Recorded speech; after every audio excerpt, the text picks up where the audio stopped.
Hurricane Matthew, when we issued evacuation orders during Hurricane Matthew, we had two evacuation zones. We had an A and a B. And we realized there were some challenges in trying to effect an evacuation for that large zone, which is Zone A. And at the time, that was everything from I-95 all the way to Tybee Island. So trying to effect an evacuation for that large of a zone presented us several challenges during Matthew. So one of the big key takeaways after Matthew was we split that larger zone up into two zones. So now we have an A, B, and a C.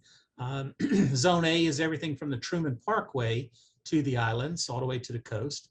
Zone B is from the Truman Parkway to I-95, and then Zone C is from I-95 to the county line. So we saw that later during a storm where we had to implement that new procedure, and it worked so much more effectively for us.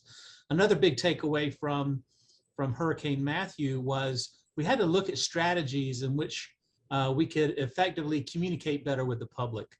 We did have some challenges during Hurricane Matthew as far as getting the message out. And following Matthew, we put together a joint information team where we were able to bring in public information officers who can come in and assist us in making sure that the message was crafted correctly for a multitude of demographics, and then also using a variety of different platforms in order to make sure that we can get that message out. So I think those were the two biggest key takeaways for us during Hurricane Matthew. Well, flooding is always an issue. We live in the low country, and it's called that for a reason.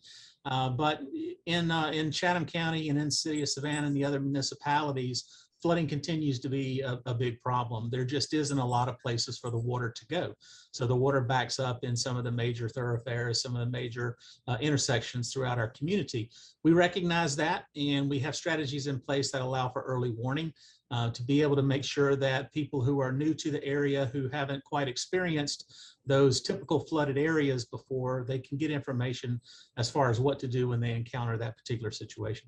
It's very important that we ensure that everybody is aware. Weather aware is what we call it.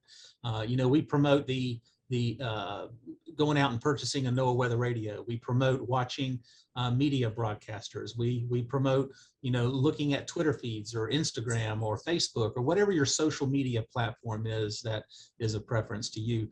There's a ton of information out there about weather.